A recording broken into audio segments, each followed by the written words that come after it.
সুপ্রিয় দর্শক, এই মুহূর্তের সবথেকে বড় খবর। দর্শক, এবার অনুব্রত মণ্ডলের জামিনের আশায় একেবারে জল ঢেলে দিলেন কেন্দ্রীয় তদন্তকারী সংস্থার ইডি আধিকারিকরা। গরু পাচার মামলায় গ্রেপ্তার হয়েই অনেক দিন ধরেই তিহার জেলে বন্দি রয়েছে অনুব্রত মণ্ডল। তবে শোনা যাচ্ছিল অনুব্রত মণ্ডলের জামিন হয়েছে, আর এই জামিনের জন্য অনেকেই কেন্দ্রীয় তদন্তকারী সংস্থার ইডি আধিকারিকদেরকেই দায়ী করছিল যে ইডি ঠিকঠাক কেস সাজাতে পারেনি বা কড়া ধারা যোগ করতে পারেনি গরু পাচারের মামলায়, সেই জন্যই অনুব্রত মণ্ডলের জামিন হয়ে গিয়েছে। আর শেষ মুহূর্তে আসল খেলাটা খেলে দিল কেন্দ্রীয় তদন্তকারী সংস্থার ইডি আধিকারিকরা। কেন বলছি এ কথা দর্শক, আজকের এই প্রতিবেদন দেখলে আপনারা বুঝতে পারবেন। 2 বছর পর বাংলায় ফিরছেন অনুব্রত মণ্ডল, মনে করছিল অনেকেই। 2022 সালের আগস্ট মাসে গ্রেপ্তার হওয়ার পর অধিকাংশ সময় দিল্লির তিহার জেলে কাটিয়েছেন অনুব্রত ওরফে কেষ্ট। দীর্ঘ এই সময়ের মধ্যে একাধিকবার অসুস্থ হয়ে পড়েছেন তিনি। নানান শারীরিক সমস্যাতেও ভুগেছিল অনুব্রত। অনেকেই বলেছিল বাঘ আর বাঘ নেই, বাঘ এখন বকরি হয়ে গিয়েছে, অনেকেই এই মন্তব্য করেছিল। তবে কোথায় কি, জেল থেকে জামিন পেতেই বায়না শুরু অনুব্রতের, যা শুনলে ভিমড়ি খাবেন। জামিন হয়নি, মানে জামিন হওয়ার কথা ছিল, জামিনও হয়েছিল, কিন্তু একাধিক ইস্যুতে এখনও তিহার জেলেই বন্দি রয়েছে অনুব্রত মণ্ডল। আর জামিনের কথা শুনেই একাধিক বায়না শুরু করেছিল, আমার নিরাপত্তা লাগবে, আমার এই লাগবে, আমার সেই লাগবে। আর তার পরপরই একেবারে খেলে দিল কেন্দ্রীয় তদন্তকারী সংস্থার ইডি আধিকারিকরা। শুক্রবারই মিলেছে জামিন, তবে এখনও তিহার জেলেই আটকে রয়েছে কেষ্ট ওরফে অনুব্রত। 2022 সালের আগস্ট মাসে গরু পাচার মামলায় সিবিআইয়ের হাতে গ্রেপ্তার হয়েছিল বীরভূম জেলার তৃণমূল সভাপতি অনুব্রত মণ্ডল। দীর্ঘ 2 বছর পর জামিন পেয়ে শনিবার তিহার জেল থেকে বেরোনোর কথা ছিল, কিন্তু বের হতে পারেনি। আর সেই আশায় জল ঢেলে দিল কেন্দ্রীয় তদন্তকারী সংস্থার ইডি আধিকারিকরা। তবে অর্ডারের কপি হাতে পেতে অনেকটা সময় গড়িয়ে যাওয়ায় শনিবার জেল থেকে বের হতে পারেনি কেষ্ট।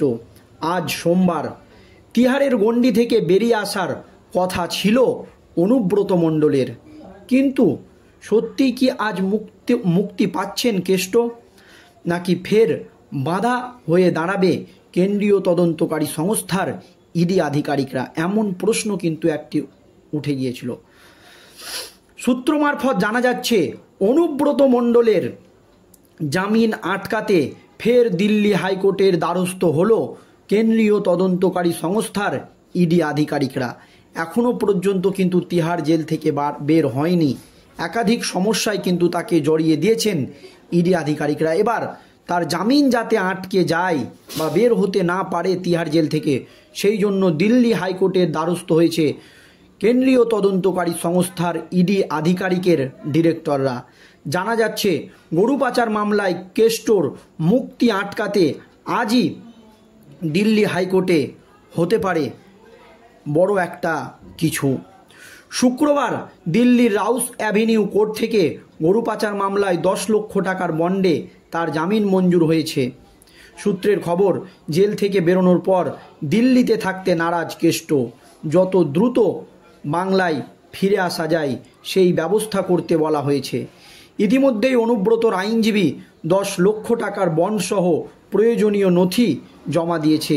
তবে জেল কর্তৃপক্ষের হাতে কাগজ আসতে দেরি হলে সোমেও পিছিয়ে যেতে পারে কেষ্টর মুক্তি। মানে সোমবারেও কেষ্টর কিন্তু মুক্তি হলো না বা হয়নি। নিয়ম অনুযায়ী বিকেল 5টার রোল কলের পর বন্দীদের মুক্তি দেওয়া হয় তিহার থেকে। সেই অনুযায়ী বিমানের টিকিট কাটা হচ্ছে। মনে করেছিল অনেকেই সব ঠিক থাকলে আজ রাতেই কলকাতায় বা বীরভূমে ফিরতে পারেন কেষ্টমণ্ডল মনে করেছিল অনেকেই। তবে অনুব্রতর সাথে বীরভূমে ফিরবেন সদ্য জামিন পাওয়া মেয়ে সুকন্যাও। ইতিমধ্যেই কেষ্টকে আনতে দিল্লিতে বীরভূমের 2 তৃণমূল নেতাও পৌঁছে গিয়েছিল। তবে কোনো কারণে যদি এদিন কেষ্টর মুক্তি পেতে রাত হয়ে যায়, সেক্ষেত্রে রাতটুকু দিল্লির কোনো হোটেলে বিশ্রাম নিয়ে আগামীকাল সকাল সকাল কলকাতায় রওনা হতে পারেন অনুব্রত মণ্ডল, এমনও কিন্তু খবর শোনা যাচ্ছিল। তবে এর মাঝে কি পথের কাঁটা হয়ে দাঁড়াবে কেন্দ্রীয় তদন্তকারী সংস্থার ইডি আধিকারিকরা, এই রকম প্রশ্ন কিন্তু একটি উঠে গিয়েছিল। আর এর মধ্যেই একেবারে দিল্লি হাইকোর্টের দ্বারস্থ হলো ইডি আধিকারিকরা অনুব্রত মণ্ডলের জামিন আটকাতে। সূত্রের খবর, জামিন না হতেই বা তিহার জেল থেকে না বের হতেই একাধিক বায়না ধরেছিল অনুব্রত মণ্ডল। আর সমস্ত আশাই কিন্তু এবার জল ঢেলে দিতে চলেছে ইডি আধিকারিকরা। তিহার থেকে বেরিয়ে দিল্লি বিমানবন্দরের উদ্দেশ্যে রওনা দেবে অনুব্রত মণ্ডল, এমনই কিন্তু সূত্র মারফত জানা যাচ্ছিল প্রথমে। সেখানে বিমানে চেপে সোজা পৌঁছে যাবে কলকাতা বিমানবন্দরে। কলকাতায় পা রেখে রাজ্য পুলিশের নিরাপত্তা পাওয়া পর্যন্ত বেসরকারি নিরাপত্তারক্ষীর ব্যবস্থা হোক, তা চাইছিল কেষ্টমণ্ডল। প্রসঙ্গত সমস্ত আশাই হয়তো জল ঢেলে দিল এবার ইডি আধিকারিকরা। 2022 সালের আগস্ট মাসে বীরভূমের তৃণমূল সভাপতি অনুব্রত মণ্ডলকে গরু পাচার মামলায় গ্রেপ্তার করেছিল সিবিআই। প্রথমে আসানসোল সিবিআই আদালতে এই মামলা চলে, সেখানে সংশোধনাগারে বন্দী ছিল তৃণমূল নেতা। এরপর তিহার জেলে রাখা হয় অনুব্রতকে, সেখানে তাকে গ্রেপ্তার করে ইডিও। এতদিন তিহারেই ছিল তৃণমূলের কেষ্ট, এবার ফিরে আসছেন বাংলায়, এমনই কিন্তু খবর রটে গিয়েছিল। তবে 2022 সালের আগস্ট মাসে সিবিআই রাতে গ্রেপ্তারির সময় অনুব্রত মণ্ডলের ওজন ছিল 115 কেজি, আর জেল থেকে মুক্তি পাওয়ার সময় স্বাভাবিকভাবে প্রায় 30 কেজি ওজন কমে গিয়েছে অনুব্রত মণ্ডলের। বর্তমানে একদম ফিট তৃণমূলের বাঘ বলছিল অনেকেই। তবে সেই আশায় জল ঢেলে দিতে চলেছে ইডি। চলতি সপ্তাহে সুপ্রিম কোর্টে শর্ত সাপেক্ষে জামিন মিলেছিল ঠিকই কেস্টের, কিন্তু কেষ্টকে কিভাবে খাঁচায় আটকে রাখা যায় সেই প্রচেষ্টায় চালিয়ে যাচ্ছে ইডি আধিকারিকরা। আদালতের নির্দেশ, এই সংক্রান্ত মামলার জামিনের শুনানির সময় তাকে হাজিরা থাকতে হবে। তিনি কখনো বিদেশ গেলে তার নিম্ন আদালতের অনুমতির প্রয়োজন, তাছাড়া তিনি দেশের বাইরে যেতে পারবেন না। পাশাপাশি যে মোবাইল নম্বর ব্যবহার করবেন তা তদন্তকারী অফিসারদের দিতে হবে। কখনো তিনি ফোন বন্ধ করতে পারবেন না। এই মামলার কোনো সাক্ষীর সঙ্গে যোগাযোগ করতে পারবে না অনুব্রত মণ্ডল। জামিন হলেও একাধিক শর্ত কিন্তু অনুব্রত মণ্ডলকে মানতে হবে। তবে কিভাবে অনুব্রত মণ্ডলের জামিন আটকানো যায় সেই প্রচেষ্টা এখনও চালিয়ে যাচ্ছে ইডির আধিকারিকরা। আজ সোমবার অনুব্রত মণ্ডল তিহার জেল থেকে বের হওয়ার কথা ছিল, কিন্তু এখনও পর্যন্ত তিহার জেলেই রয়েছে অনুব্রত মণ্ডল। শেষ পর্যন্ত কি হয় সেটাই